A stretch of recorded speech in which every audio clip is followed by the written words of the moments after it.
We're down to number 6 and 5 on the top 10 list. Number 6 was a great athlete. Some people might not consider him an athlete, but I do. I'm talking about American Pharoah, the horse that ended up winning the Triple Crown. And I feel that this deserves, I know some people, I know you, Andrew, in particular, was saying this should have been a little bit lower on the list, but I do believe 6 is not a bad spot for it. If you look at what American Pharoah did, becoming the first horse in over 35 years to actually win the Triple Crown, where would you rank American Pharoah as one of the sports icons or greats in it? It's up there, and I'd say maybe not as. Is it going to last the test of time? That's the big thing, and maybe now horse racing's not like it was. No one's, it's not like the Secretariat days, or it's not like that. So I don't know if it's going to last the test of time. Or are we going to be talking about this in 50 years? But maybe we will, because it hasn't happened in so long. So I rank it up. I put it up there as high because I think it's something you never see, and it's something we don't see at all ever in any kind of sport, is a streak like that get broken. And you look at horse racing, and you don't see many people watching it regularly, but when this was going on, you had a lot of people that don't usually watch horse racing tune in, because that's incredible to see a horse win the Triple Crown. Like you said, it's never happened in how many ever years, and the fact that it got broken this year and he was able to do that, I think that was one of the coolest sports stories all year. It's a cool sports story, but let's be real. When people were saying that American Pharoah should have beat Serena Williams, I'm like, 1, it's a horse. 2, the sport, yes, people will watch this to see the Triple Crown, they will, but who can name the jockey?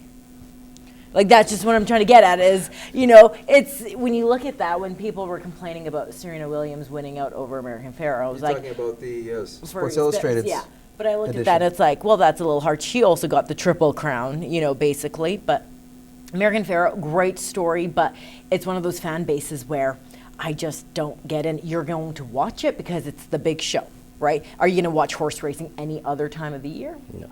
Unless you're so invested into that sport, it's not a sport for everyone. But congratulations, it's hard. Another 40 years, we'll probably see another winner. So all right, guys. he can revel in that he won't be going to the glue factory anytime soon. Number 5 on the list, Patrick Kane.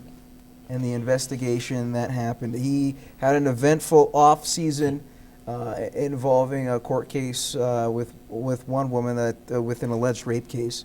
In this case, all charges were dropped. He maintained his innocence. Thank you, Nairman. What do you make of your initial thoughts when you heard this story and what has happened to Patrick Kane since? Because I personally was a guy, I wouldn't say I vilified him, but his history did not really help him out very much. No, exactly. You totally just said it. His history was definitely had him behind the 8 ball there. And, as much as you want to say, you want to give him the benefit of the doubt because you're not guilty until proven guilty, right? So, but like you said, his past kind of has maybe, maybe it is a little bit true, or maybe, what did actually take place. But for it to all get put out in the wash and everything get figured out, I think it was maybe the right way for everybody to kind of leave it as was, not like in his face all the time and like throwing allegations out there. They just let the process go through.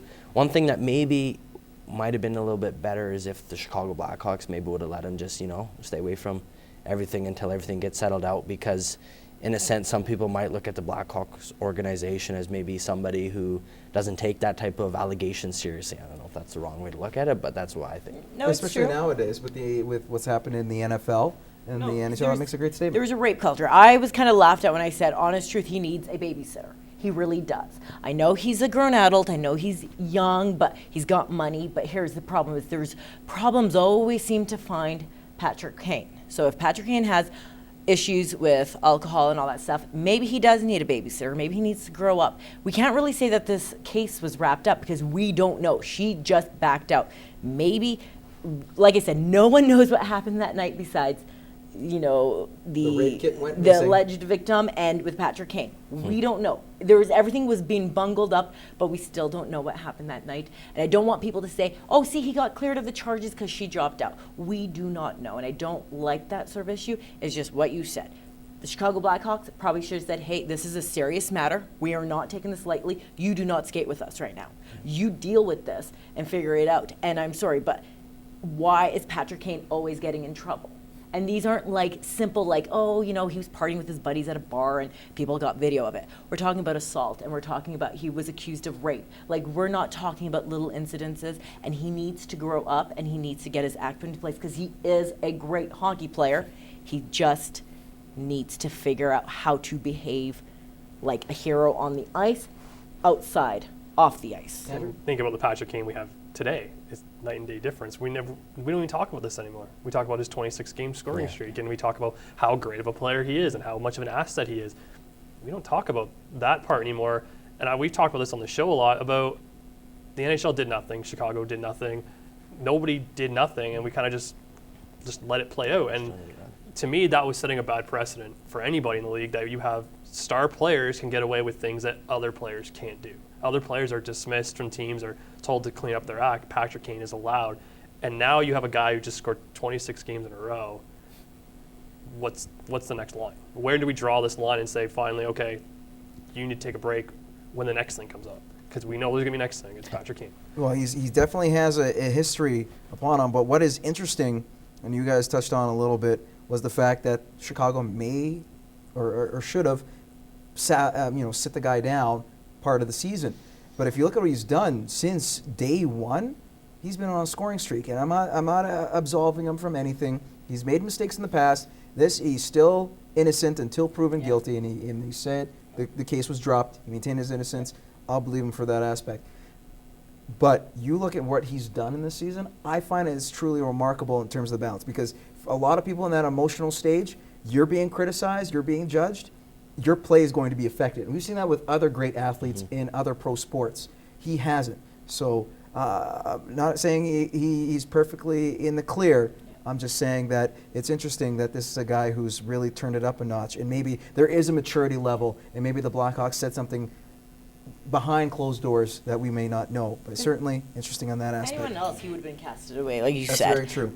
We got to head out on commercial break here. We will come back, and we're going to have our top 4 and 3 next, and you might be surprised at who finishes in the top 4.